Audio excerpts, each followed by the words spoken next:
ကန်ထိုင်းပါ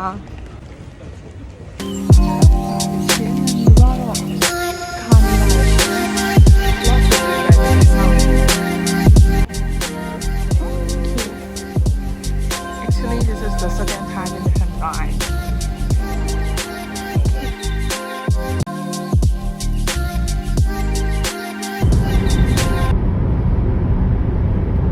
That's not Thai, but my. Chun.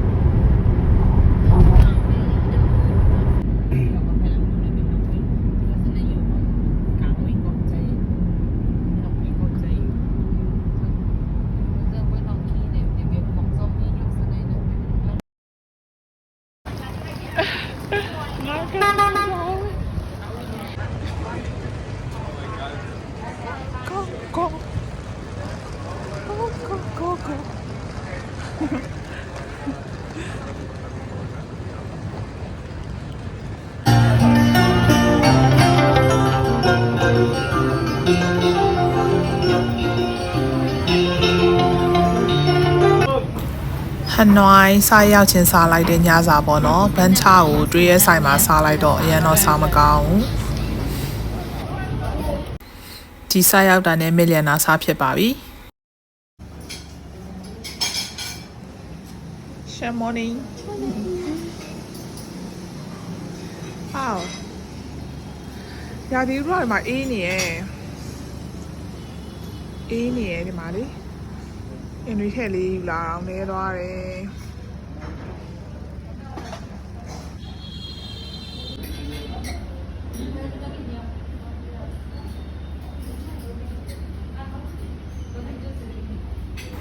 မနက်စာကိုဟိုတယ်မှာအေးဆေးဆေးစားရတဲ့ အမေရိကတငယ်ချင်းတဲ့ဗီဒီယိုကိုခဏပြောလိုက်သေးရပေါ့နော်ဒါကတော့ဆူရိုတဲဟိုတယ် lobby လေးပါ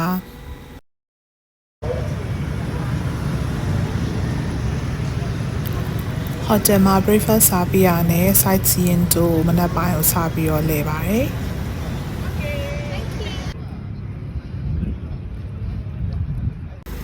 ရောက်ဖူးပြီးသားနေရာလေးပြန်သွားဆိုတော့တက်ပုံတော့တိတ်မရိုက်ဖြစ်ခဲ့ဘူး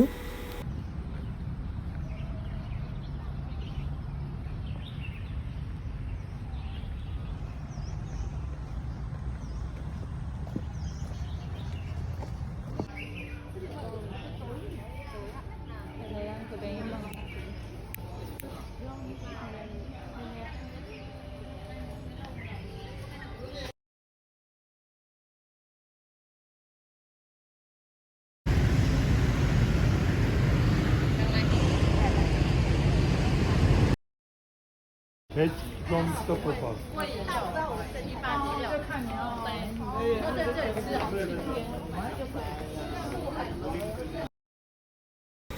ဒါကတော့ Tranquil Pagoda ပေါ့နော်အဲ့ဒီရှေ့မှာအခုပုံနဲ့ဒါကတော့2019ရောက်ခဲ့တုန်းကပုံပေါ့နော်တနေရာထဲမှာပဲရိုက်ထားတာပါစူစာဘူးသမျှဘန်ချာထဲမှာအကောင်းဆုံးဆိုင်ဆိုဒီဇိုင်းလို့ပြောရမယ်ပေါ့နော်ဒီဇိုင်းအရသာရှိရပဲဒါကတော့နာမည်ကြီး Train Street ပေါ့နော်ရထားကြီးဖြတ်သွားတဲ့လမ်းပေါ့အနီးကပ်လေးအဲ့မှာသွားပြီးတော့ဖြော်ရည်တောင်းရင်ရထားဆောင်နေပေါ့နော်ဒါပေမဲ့သူတို့ရဲ့ဖြော်ရည်ကချိုရဲပြီးတော့ဒီလုံးဝတစ်ခုမှတောက်မကောင်းခဲ့ပါဘူး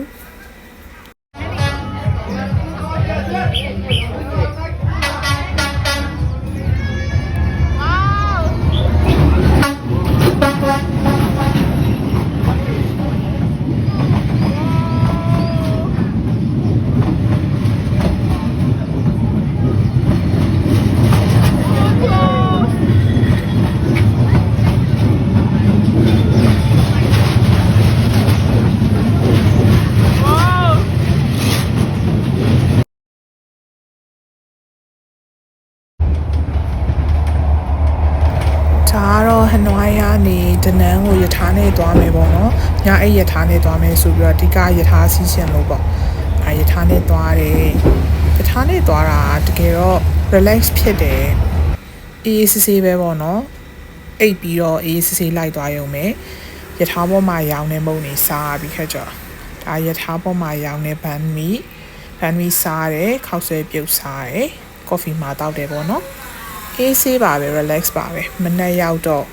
မိုးဖွဲလေးကြာပြီးခါကြတော့တနန်းမြို့ကိုရောက်ခံပြီးစပြီးတော့ဝင်တယ်ပေါ့နော်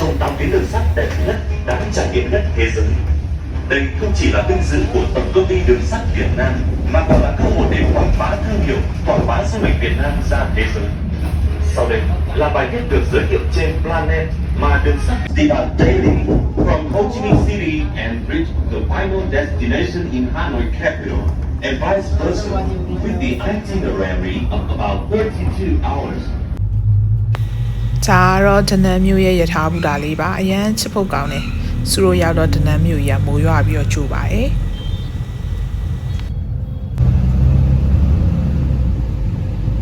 တနန်းမှာပထမဆုံးစားရဲမနက်စာပေါ့နော်အားလေးယူရမယ်အော်ခရိုဆန်နေမှာလေတကယ်ကို so cute ပဲလုံးဝအစုံပဲပါသလား Oh my god ဘာလေးစားမလဲမသိဘူးအကောင်ချစ်စရာလေးနဲ့စားခြင်းစရာလေးဟိုဘက်မှာလည်းကပ်ကိတ်တွေရှိတယ်ပြ။ဟောကိတ်လေးလည်းကပ်ကိတ်လေးလည်းရမ်းမိုက်တယ်။စားမလဲအောင်မသိတော့ဘူးကွာရှယ်ပဲ။နော်ရှယ်နော်။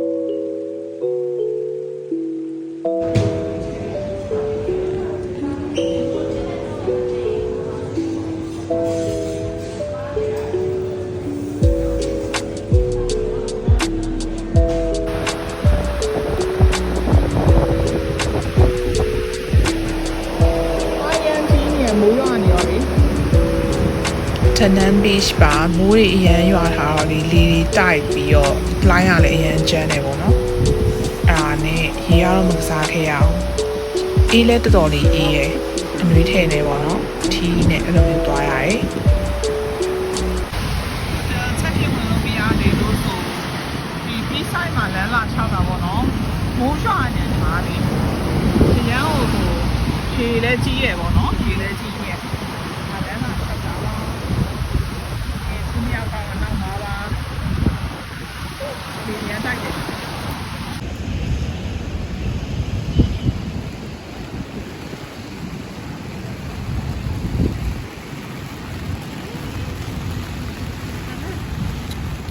နန်းကတော့မိုးနဲ့ချူဆိုလိုက်ပါပြီဒါကတော့နောက်နေ့မနက် outfit check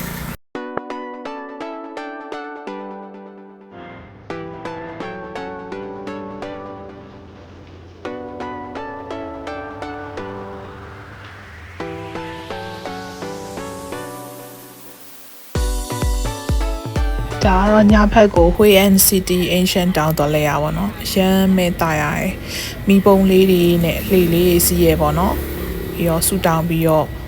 မီးပုံလေးတွေမျောပါပေါ့နော်။အရန်တာရတယ်။အရန် tranquil ဖြစ်တယ် I love this vibe so much.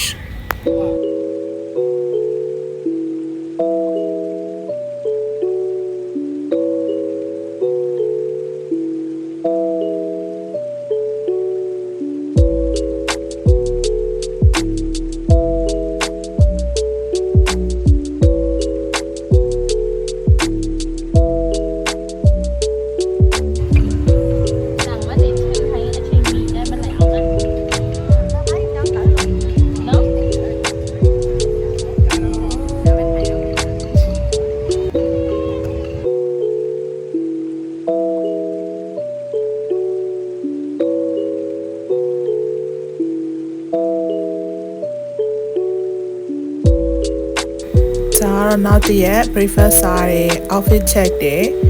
နောက်ပြီးတော့ Mineral Hill ကိုစသွားပါတယ်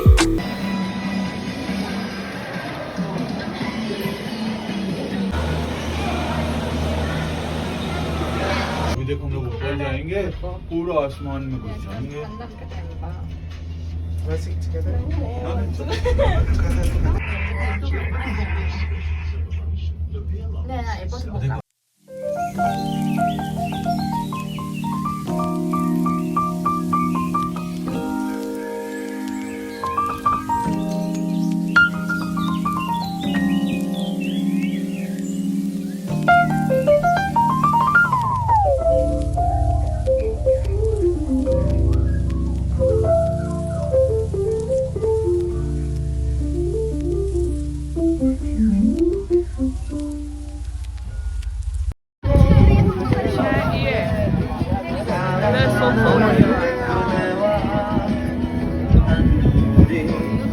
Banana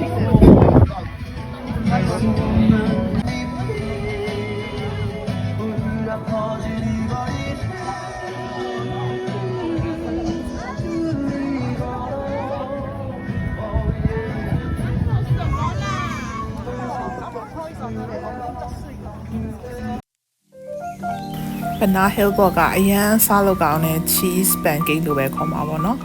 ရှမ်းကောင်းထပ်စားခြင်းနေ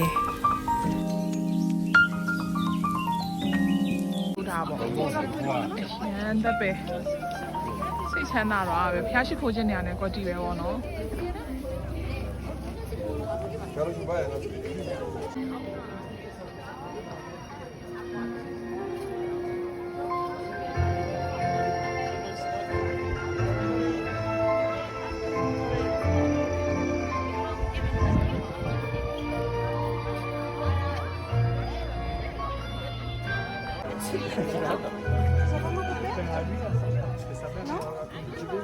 C'est vrai, hein?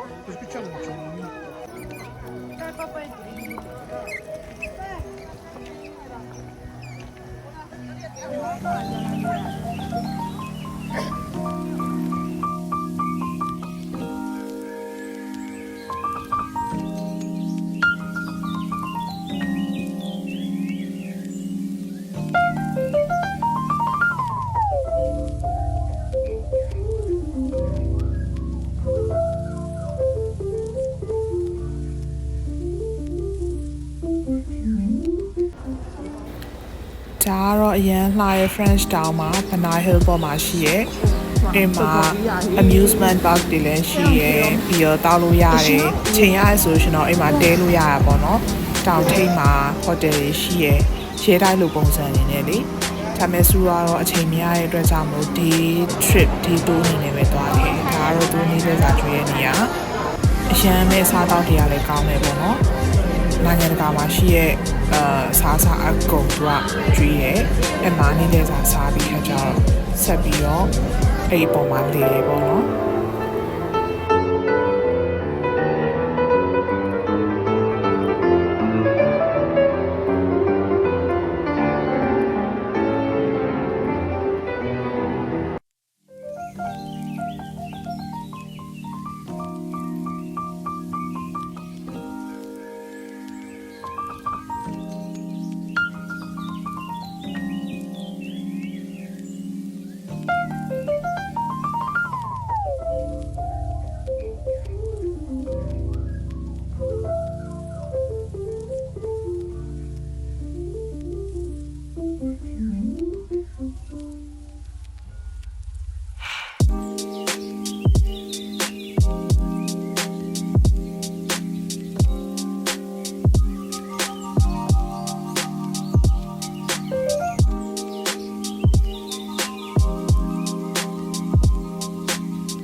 Hàn hủ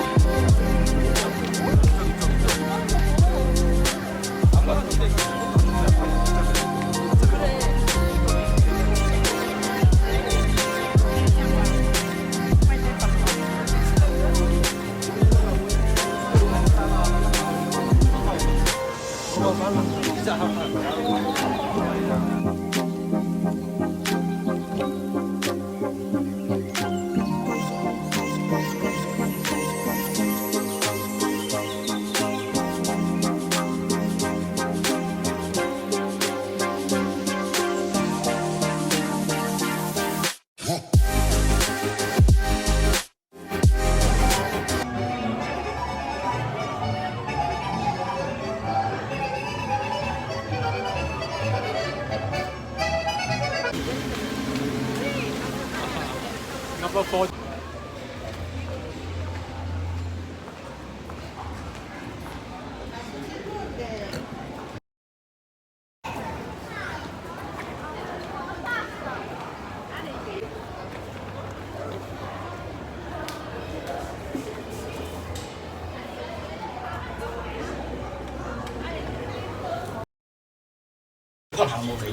တောင်ပေါ်မှာရှိရဲ့နေရာတွေအကုန်လဲတယ်ဓာတ်ပုံတွေရိုက်တယ်စားတောက်တွေစားတယ်ညနေကျတော့တောင်အောက်ကိုပြန်ဆင်းပါပြီရာသီဥတုကတော့တနေ့ကုန်လုံးအရန်အေးရလို့ပြောလို့ရတယ်တောင်အောက်ကစရောက်တာအေးတာကိုတောင်ပေါ်မှာပိုးပြီးတော့အေးရယ် Ủa mà đăng hồi xưa trong đấy. Ô, video kia rồi. Đi được về. Cái này thì giúp mới chắc là mi là nên á. ဆူအာကေဘယ်ကားစီးရအရန်ကြောက်တယ်ဒါကတော့ကြောက်ကြောက်နဲ့ရိုက်ခဲ့တဲ့ဓာတ်ပုံနဲ့ဗီဒီယိုကလစ်လေးပေါ့နော်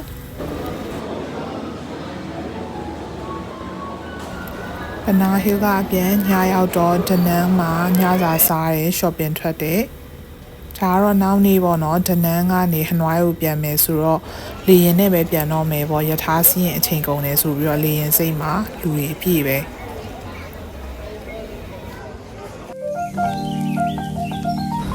အကျိုးရဲ့ကားကိုလည်း test ချိုးလိုက်အောင် Fortuner အဲ့ဒီဒီကလေကား service တွေအကုန်လုံးကအဲ့လိုမျိုးကားကောင်းနေနေကြီးပဲလားကြည့်ပါပါအဲ့တော့အဲ့ဒီ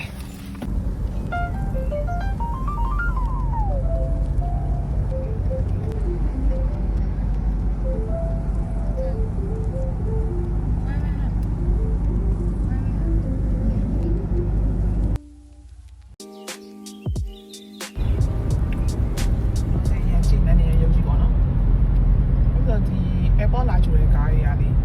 အကုန်ကောင်းတဲ့ဒီခေါက်ခီးစဲမှာလာကြိုတာကားလုံးဝအကောင်းကြီးပဲဆိုင်ရောက်တဲ့နေရာဆိုလို့ရှိရင်လည်းလာကြိုတဲ့ကားကအစ်စ်လာအောင်တည်ပါလုံးဝ plastic တွေပါအောင်ဖျားပြရရှိတယ်ရှင်းမယ်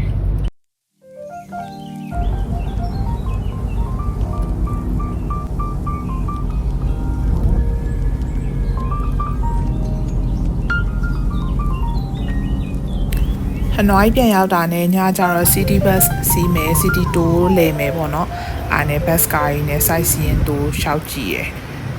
ပြန်ရောက်တဲ့ညကလည်းဟနွိုင်းမှာအေးနေရအပေါ်ထပ်မှာခဏလောက်ပဲကားစီးပြီးတော့လေအောက်ထပ်ကိုပြန်ဆင်းရတယ်ရန်အေးရယ်စိုးသွားရဲ့ချိန်တော့ပေါ့နော်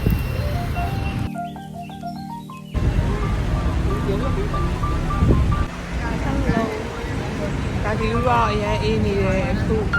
double bus နဲ့ site seeing city tour အကြည့်နေတာ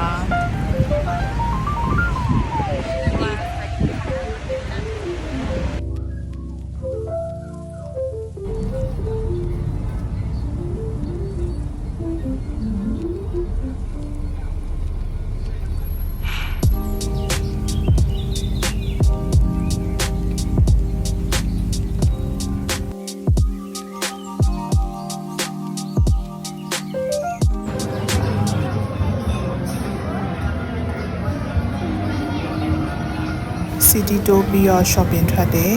ညစာစားရဲဒါသူတို့စရာဟောပေါ့ပြီးတော့ဝယ်စရာရှိရရွယ်နောက်နေ့ပြန်ရတော့မှဆိုတော့လေအိုးဒီလိုမျိုးလေကီလိုဂရမ်နဲ့ပေါ့နော်ရောင်းတာချိုးချင်နေချောကလက်တွေလေအရန်ကောင်းတာချောကလက်ကလုံးဝအစ်စ်กว่าမိုက်တော့ကြိုက်တဲ့အဲ့လိုမျိုးချိုးချင်လားဂျယ်လီလားကြိုက်သလိုရွေးလို့ရတယ်ဆိုတော့ချောကလက်ကြိုက်လို့ချောကလက်ပဲရွေးခဲ့ပေါ့နော် It's damn good really good taste is amazing I love it အမလေးပြောလိုက်တာဆိုတာ so good you can buy here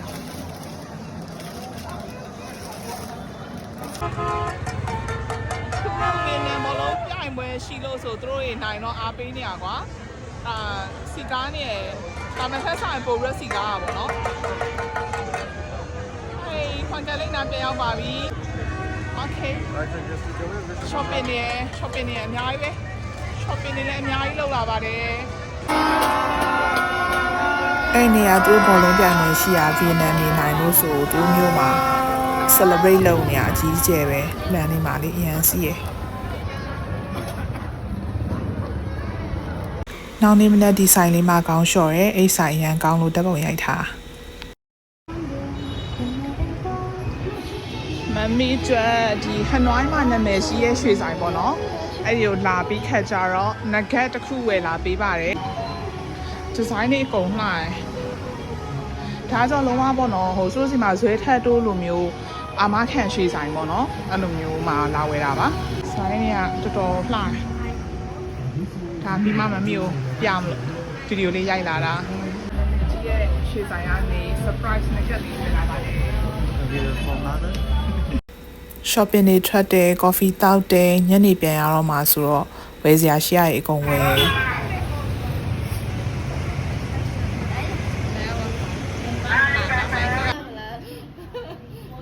别那上那么难吧？阿妈也放心你嘞。 ရှမ်းနော်အရင်နေနော်ပြောင်းလဲနေရ 当然嘞，当然嘞，所以。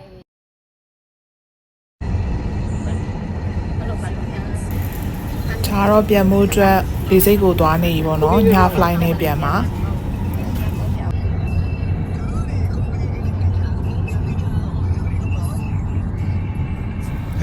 လေရင်ကွင်းရောက်တော့အနှိတ်ခံစိန်ယူပြီးတော့ coffee တောက်ပြီးတော့ပြန်มาပြီဒီခီးစင်လေးကတော့ဒီလောက်ပါပဲ